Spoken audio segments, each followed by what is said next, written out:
क्या कैलाश के यही संस्कार है महादेव?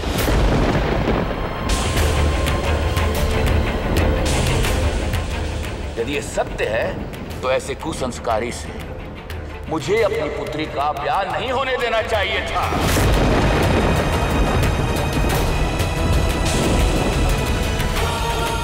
मैं और प्रतीक्षा नहीं कर सकता।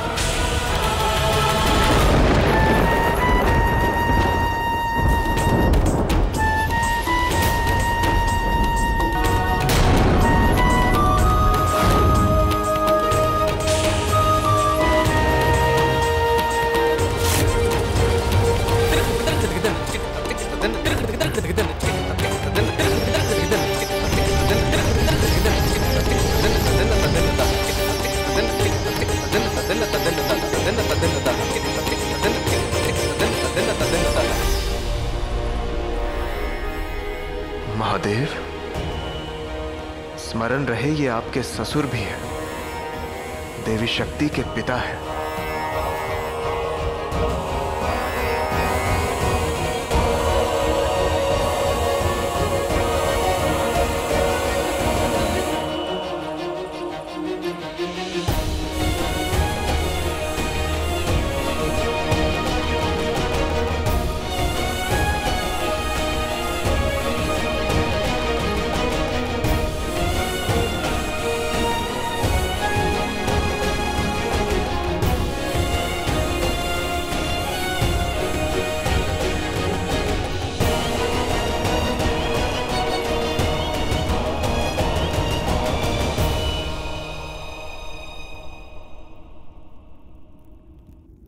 ये क्या हो रहा है इस सभा में, इस ज्ञान सभा में? अज्ञानियों जैसा व्यवहार। तुम्हारे पति को हमारे पांव छूने में संकोच हो रहा है, लज्जा आ रही है। तभी इस अघोरी से विवाह करने से मैंने तुम्हें रोका था। वाह, ऐसा अहंकार! यदि आप चाहें तो हमारे पांव ना छुएं।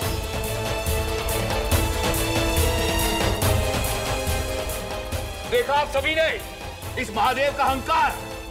ये यहाँ केवल मेरा अपमान करने की मंशा रखते हैं।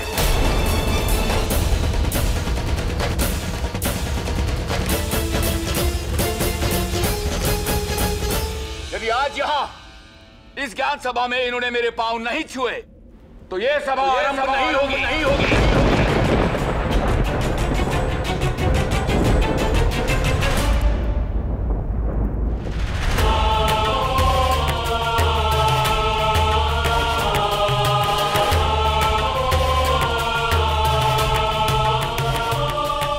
आप नहीं, आपका क्रोध कह रहा है प्रजापति। और क्षण भर के क्रोध में की हुई बातों से हमारे जीवन में सदा ही आत्मग्लानि रहती है। और क्रोध तो महादेव भी करते हैं, वे तो क्रोध से अपना श्रृंगार करते हैं। परंतु ये एकमात्र ऐसा श्रृंगार है जो यदि सही अवसर पर ना किया जाए तो हमारी काया को, हमारी आत्मा को, हमारे रूप को कुरूप बना देता है।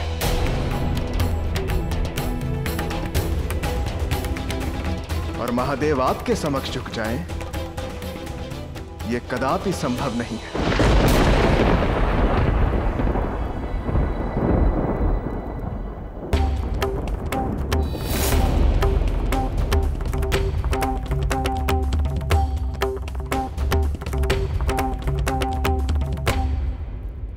आपकी ये इच्छा कभी पूर्ण नहीं होगी प्रजापति।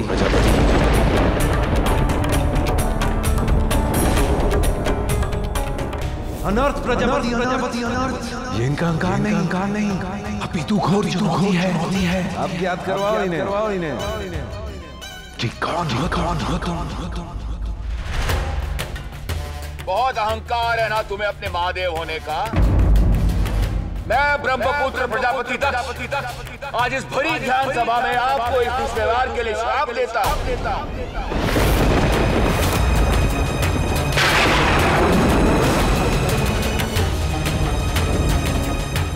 कि आज से अभी से आपको किसी भी यज्ञ में भाग नहीं मिलेगा।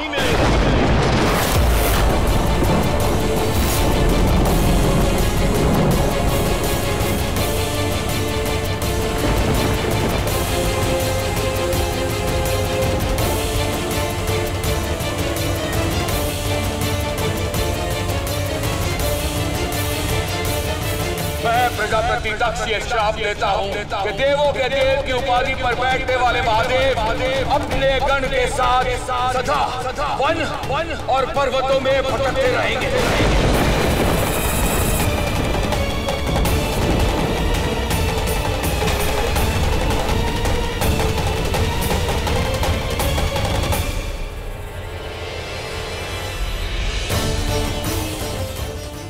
सभा समाज समाज समाज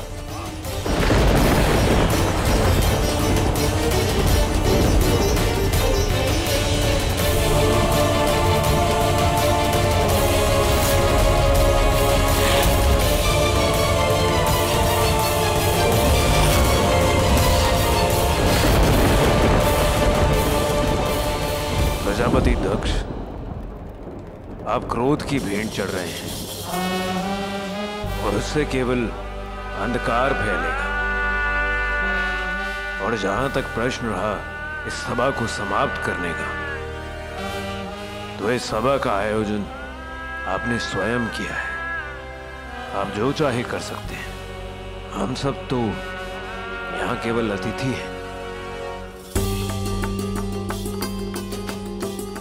बस एक बात का स्मरण रहे कि अतिथि का अपमान अर्थात उन्हें आमंत्रित करने वाले का अपमान होता है, आतिथ्य का अपमान होता है।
प्रभु,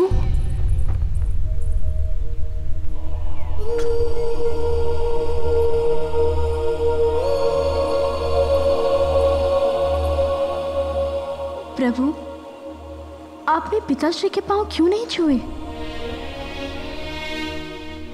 एक ससुर का इतना अधिकार तो है ही, वो अपने जमाई से पांव छूने की आशा रख सके।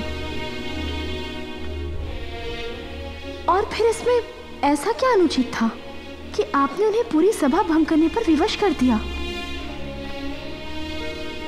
देवी, आपको ज्ञात नहीं है कि आप क्या कह रही हैं? हमें ज्ञात है प्रभु कि आप देवों के देव हैं। आप इस सृष्टि के कर्ता धर्ता हैं। आप महादेव हैं। किंतु हम एक साधारण स्त्री हैं, उनकी पुत्री हैं। विवाह के समय भी हमने उनकी बात नहीं मानी, किंतु आज आप उनकी बात मान सकती थी। और फिर अपने ससुर के पांव छूने में कैसा अपमान? महादेव, आपने ही तो कहा है इस सृष्टि के सारे नियम आपने बनाए हैं, फिर ये प्रथा भी तो आपने ही बनाई होगी, तो इसका पालन करने में कैसे लज्जा, कैसा संकोच प्रभु?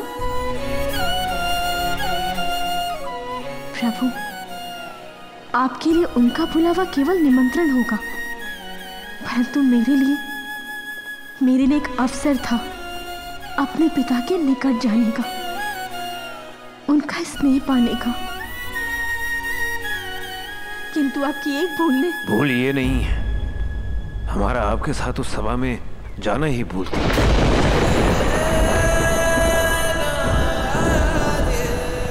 वो माया में आपको केवल एक पुत्री का कर्तव्य सूझ रहा है, धर्म और सत्य दिखाई नहीं दे रहे हैं।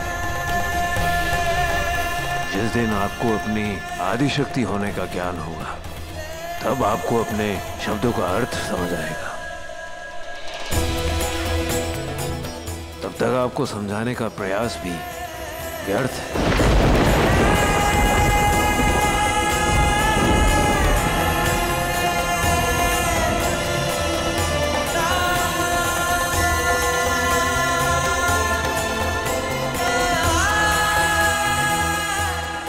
महादेव,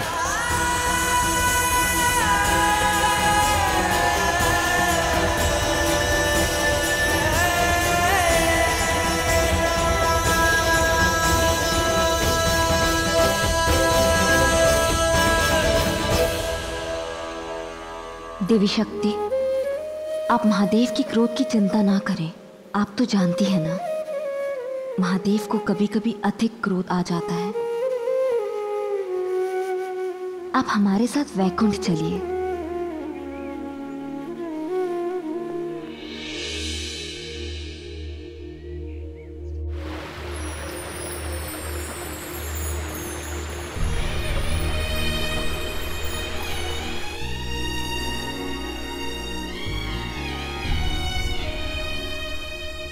देवी शक्ति,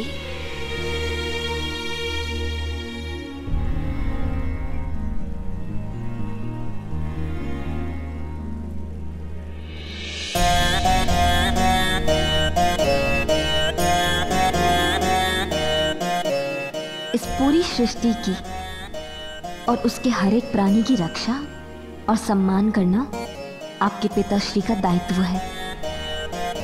यही उनका कर्म है, यही उनका धर्म भी है। किंतु कभी कभी राजा अपने राज धर्म को याद नहीं रख पाता। अर्थात ये सृष्टि महादेव से परे नहीं है। सृष्टि ही त्रिदेव है और त्रिदेव ही सृष्टि। अपने चारों दिशाओं में देखिए,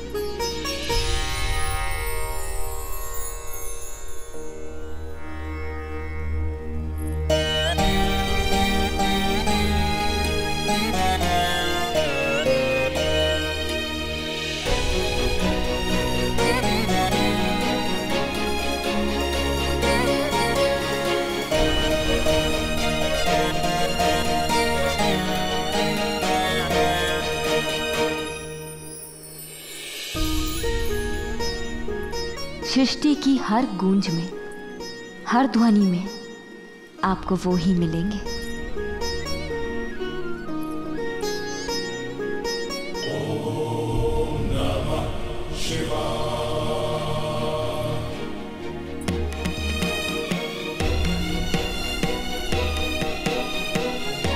ओम नमः शिवाय।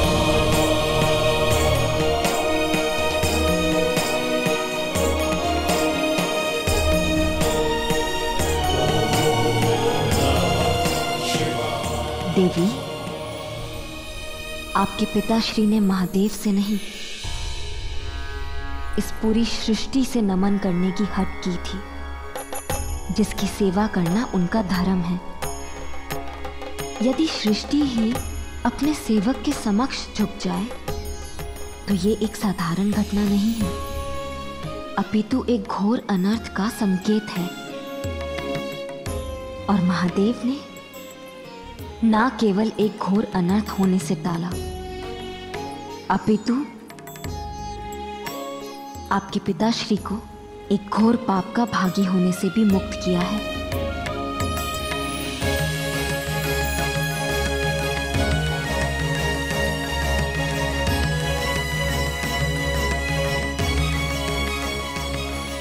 मुक्ति तो देवी शक्ति को सांसारिक मोह माया से लेनी होगी।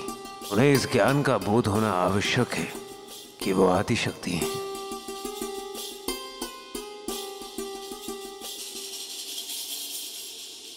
आपकी इस प्रसन्नता का कारण?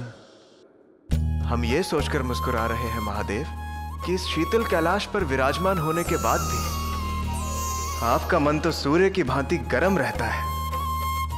कहीं ऐसा ना हो कि किसी दिन आपके इस तेज से कैलाश की ये हिम पिघलकर जल बन जाए। बुरा ना माने, किंतु ये दाम्पत्य जीवन बिल्कुल आपकी जटाओं की भांति होता है, जिसे अगर प्रेम से और सही प्रकार से ना संभाला जाए तो ये हठ के कारण उलझता ही चला जाता है। और आप इस क्षण देवी शक्ति के विषय में एक पालक की भांति वही हट कर रहे हैं महादेव। इस सृष्टि के लिए वो भले ही आदि शक्ति है, किंतु वो एक पुत्री भी तो है और उन्होंने मर्यादा में रहकर ही सब कुछ किया है। आप उन्हें एक साधारण स्त्री की भांति सोचने दीजिए। ये संभव नहीं। आप एक साधारण स्त्री के भांति नहीं सोच सकती। इस ब्रह्मांड की सारी शक्तियों का स्रोत हैं आप। महादेव के त्रिशूल की, नारायण के सुदर्शन की, इस पूरी सृष्टि की समस्त शक्तियों का आधार है आप। स्वयं आदि शक्ति है आप। किंतु देवी, मैं अपने पिता के साथ के संबंध को कैसे त्याग दूं? यदि मैं महादेव की पत्नी हूं तो प्रजापति दक्ष की पुत्री भी तो हूं। उन्हें पुत्री और पत्नी से पहले सृष्टि को स्थान देना होगा। सांसारिक बंधनों से मुक्त होना होगा उन्हें। क्या होते हैं सांसारिक बंधन? मन से मन और हृदय से हृदय का संबंध ही तो बांधता है हमें बंधन में। जिस प्रकार देवी शक्ति बंधी है अपने पिता और अपने परिवार के बंधन में, आप और देवी शक्ति बंधे हैं प्रेम के बंधन में। एक स्त्री अपने जीवन में कितनी भूमिका निभाती है, किंतु जब वो किसी प्रेम संबंध में बंधी होती है तो मोह और माया का आगमन स्वाभाविक हो जाता है महादेव। इसलिए उन्होंने अपने पिता के मोह में रहकर आपको इतना कुछ कह दिया, किंतु महादेव आप उनके शब्दों को नहीं, संबंध के भाव को देखिए और समय रहते होने दीजिए उन्हें अपनी आदि शक्ति होने का आभास। मुझे इस बात का आभास नहीं कि मैं कौन हूं। केवल इतना जानते हैं कि हम प्रजापति दक्ष की पुत्री एवं देवों के देव महादेव उनकी अर्धांगिनी है। और इस क्षण हमें केवल अपने महादेव के पास जाना है। चलिए महादेव, हम उन्हें मनाकर लाते हैं। अब आप पता नहीं कैसे उन्हें देखे बिना इस प्रकार रह लेते हैं। हम तो अपनी प्रिय लक्ष्मी को एक क्षण के लिए भी अपने नेत्रों से ओझल होने के विचार मात्र से दुखी हो जाते हैं। अब चलिए, और अधिक विलंब उचित नहीं होगा। आपने जो कुछ भी कहा हम वो समझते हैं, परंतु हमारे शब्दों ने देवी शक्ति के मन को आहत पहुंचाई है। ऐसे में उनसे वार्तालाप करना क्या ये अनुकूल समय होगा?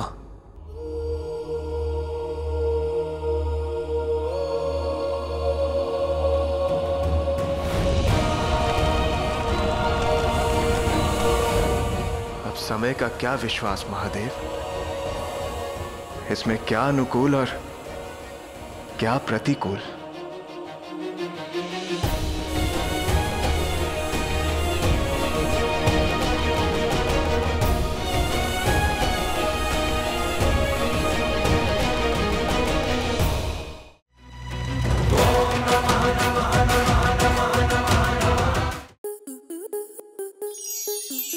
प्लस के ऐसे ही और बेहतरीन लम्हे देखने के लिए सब्सक्राइब करें हमारे YouTube चैनल को।